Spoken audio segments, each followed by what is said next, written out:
Acting sometimes takes more toll on the actors than the viewers might imagine. Some stories open up memories that otherwise would have remained buried. For an actor like Robert Duvall, who takes his work seriously, these feelings might have come more often and even stronger.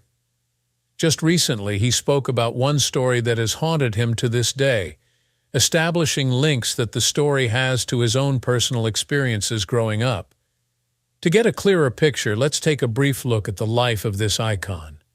Robert Duvall was born on January 5, 1931, in San Diego, California, into a family that had all the makings of commitment and service.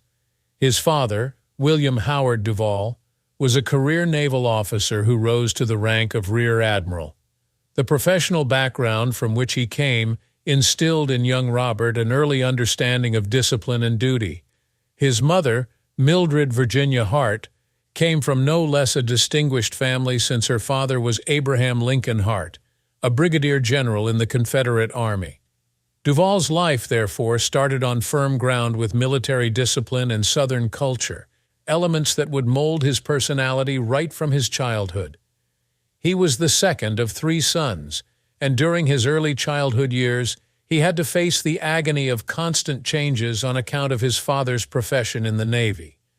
His father, William Duvall, was being sent to different naval bases across the country, which meant a nomadic life for the family. This kind of mobility first exposed him to many cultures and communities, which helped the young lad build up adaptability and resilience. For his education, Duvall attended Severn School, Maryland, a preparatory school where discipline and hard work were the norm. It was here that the initial signs of his career were seen. He was a good student, yet his interests lay beyond the 4 walls of his classroom. He was into sports and other extracurricular activities, which spoke a lot about his character. Later on, after high school, Robert went to Principia College in Illinois, majoring in history and government. It was more about self-discovery than academic achievements during his college years. At this stage, Robert was not particularly interested in any kind of profession as such, but he was finding out more about his identity and vocation. After graduation from college, Duvall followed more closely the same path taken by his father in service. During the Korean War, Duvall joined the United States Army. His time in service, even though he did not see overseas duty, was formative.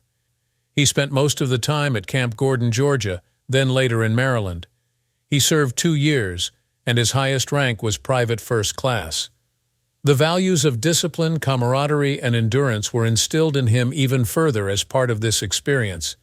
It gave him first-hand insight into the special sacrifices of a military life. Though born into a family steeped in naval tradition, Duvall's military career was short. Right after his discharge, he began seeking other options and got interested in the arts. This would be the beginning of some transitional periods in his life that introduced him to the arts.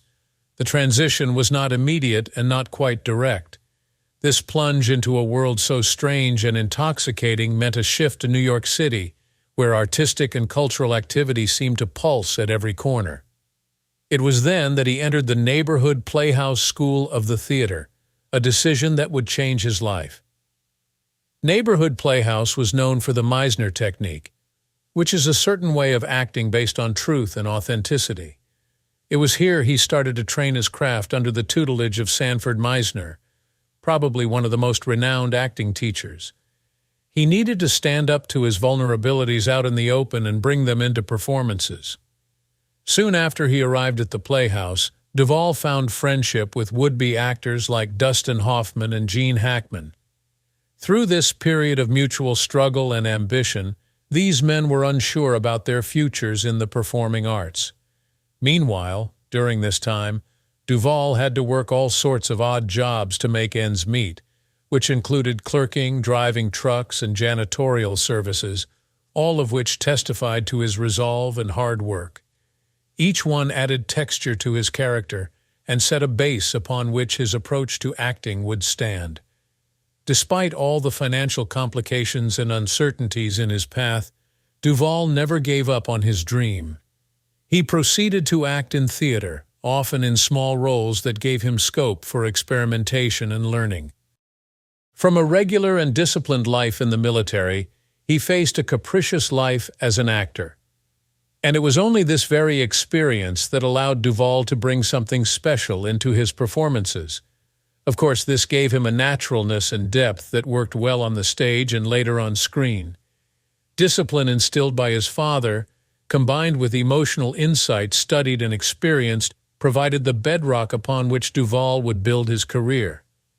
As Duvall fought his way through acting challenges, he played the role of Tom Hagen, the consigliere to the Corleone family, in 1972's The Godfather. Duvall received great acclaim for portraying a shy and calculative lawyer. He was retained for the role in The Godfather Part II in 1974. The two films marked Duvall as one of the best stars of his time.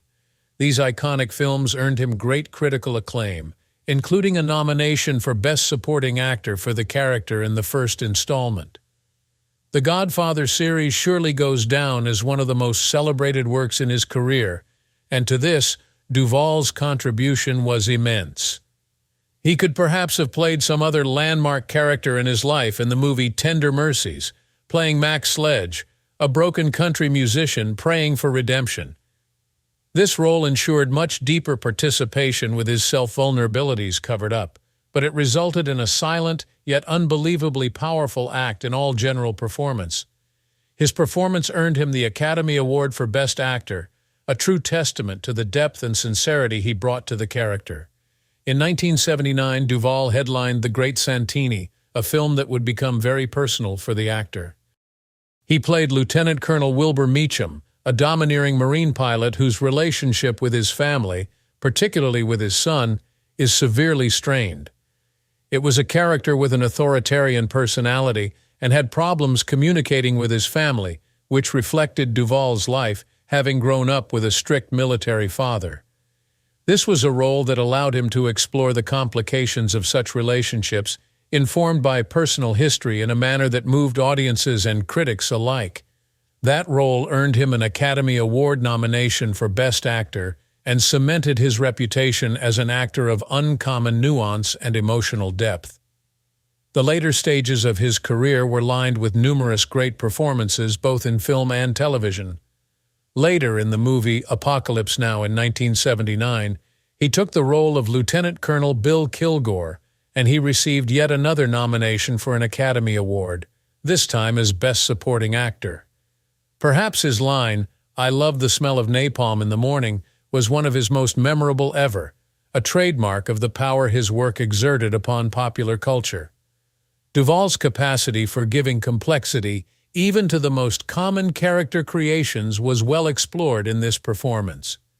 For the role of Augustus McCrae in the 1989 miniseries Lonesome Dove, Duvall received an Emmy nomination. Wide acclaim for his naturalistic style and riveting presence began to come his way.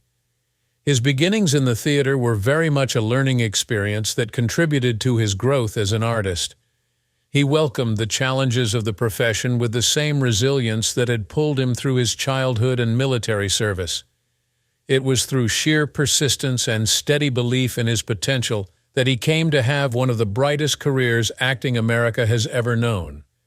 That period in Robert Duvall's life was a testimony to a series of conscious choices and life-altering experiences that molded his route. From the disciplined upbringing, higher education, and military service, to the further interest in the world of acting, each phase molded a man with multiple facets. The multicolored tapestry of experiences he had thus far was in preparation for the complexities that would set the stage for a career that would leave an indelible mark on the world of entertainment. The early roles Robert Duvall played in the industry were well charged with devotion to his work, showing both the strenuous academic courses he had taken and the strong connection to acting. After studies at the neighborhood playhouse under Sanford Meisner, Duvall began performing in minor theater shows and television roles, building his reputation.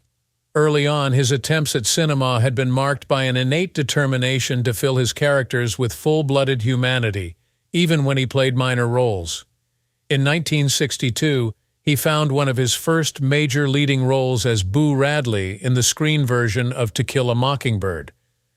Duvall did not have any lines in the role, but his performance had a huge effect on viewers and industry talent hunts. Slimly physical and subtly expressive, he could say so much without appearing to say much at all, marking him as a really talented actor. These early successes set the tone for his career and set Duvall out as one who values authenticity over spectacle. Duvall was fully committed to preparing his roles, often bringing enough poise to his characters. For example, in Badge 373 in 1973, he was a New York City police detective. He went out and spent some time with real detectives to get first-hand knowledge of problems and even the manner of speaking. That was what made it characteristic for Duvall as an actor to make his performance real in each scene. Even in a supporting role, Duvall was able to provide a sense of depth, earning respect from within the industry itself. It was not long into his career before Duvall started securing the lead-type roles that showed the complete scope of his range, and for many fans of the actor, it remains a favorite. Adapted from Larry McMurtry's Pulitzer Prize-winning novel, the part showed just how much humanity and humor Duvall can bring into a role. Duvall has his fair share of major awards and other recognitions reflective of his extraordinary talent and lifelong dedication to his work. He has won numerous awards, among them the Golden Globe Awards, including Best Performance by an Actor in a Miniseries or Motion Picture, made for television for Stalin 1992, in which he played the title character, a Soviet tyrant. He also got an Oscar for Tender Mercies. This kind of phenomenal versatility says all there is to say about Duvall as an actor. Of course, having known all the inner workings of military families himself, growing up in a family where his father was a serving officer of the Navy, playing Bull Meacham in The Great Santini wasn't an act, but a display of tensions and emotions he had seen and felt. So personal was the act that it turned the character deep and significant, making it one of his most memorable portrayals. Duvall has, throughout his career, remained true to his commitment to storytelling. Duvall's dedication was well noted in the industry. Be it having the role of a lawyer or musician with mental disturbances, Duvall has given them real performances that do reverberate with much depth. His work is marked by a willingness to dig into complexities in human experience. Apart from the awards and accolades, Duvall has been recognized for services to the arts. He was awarded the National Medal of Arts back in 2005, befitting recognition for a career that was distinguishably exquisite based on excellence and integrity. His legacy goes far beyond the body of his work to inspire other actors. From his early days until late in life, Duvall ensured that he continuously pursued excellence in his craft.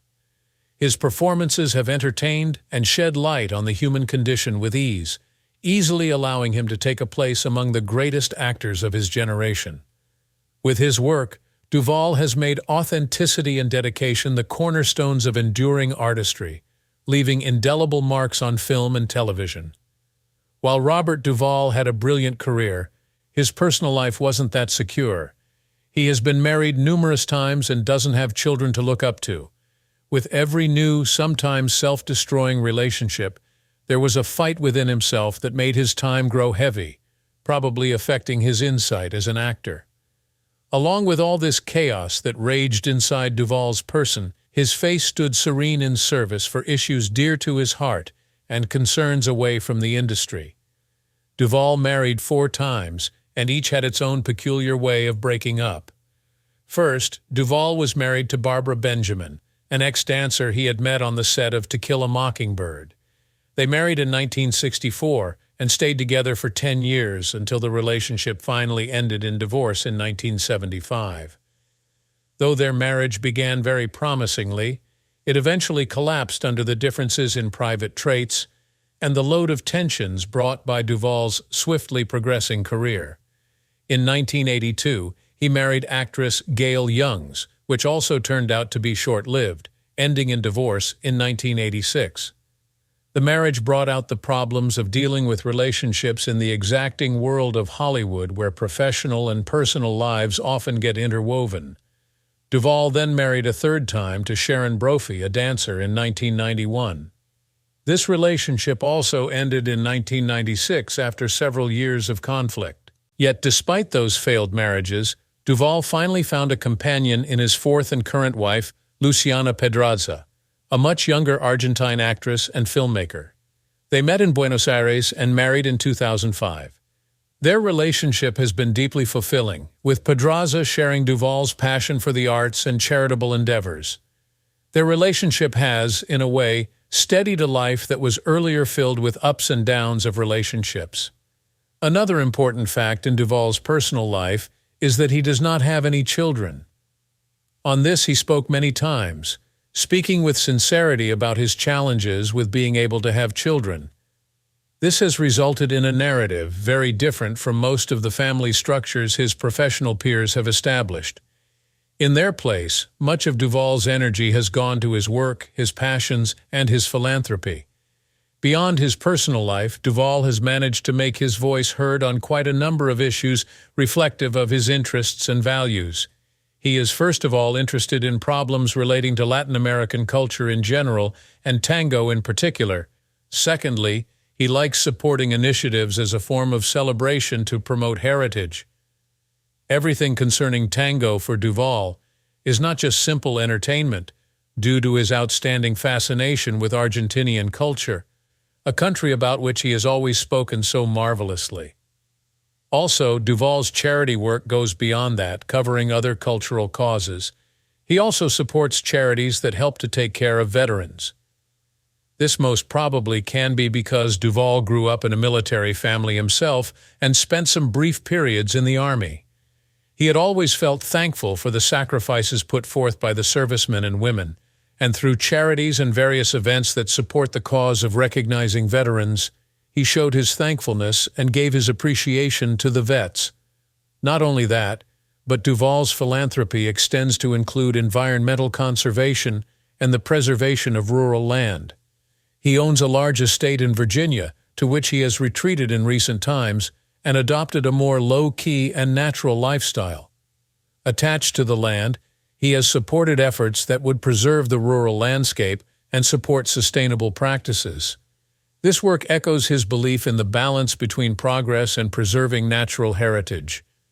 In more recent years, Duvall has also supported causes related to education and the arts. He realized that creative expression is a great way to change one's life. Thus, he supported programs giving young people a chance to engage in artistic work. Such activism underlines his belief in the role that the arts play in understanding and empathy in cultural exchange. As much as his marital life is very turbulent, the personal story of Robert Duvall is one of survival and growth. While always filled with discords, his relationships have shaped him in ways that inform his artistry and his humanity. His inability to have children of his own allows him to pour his focus and passion into outlets where his influence will perhaps outlive him and go beyond his immediate family. His dedication to causes such as the welfare of veterans, cultural preservation, and environmental conservation speaks of a life deeply involved with matters outside of himself. Duvall's experiences bring to the fore the balancing act between personal and professional life, which is a common occurrence in the lives of many celebrities. His marital life stood as testimony to the trials he had undergone, and so also was the abiding loyalty he showed towards his work and philanthropy, all reflective of a man who put his time and energy to good use. Duvall, through both work and personal advocacy, has left his mark on both Hollywood circles and other areas that he considers closest to his heart. His life, imbued with failures and successes, shows the resounding strength that can only define a human being who has maintained dedication and passion throughout his journey in life. This brings us to the end of this video.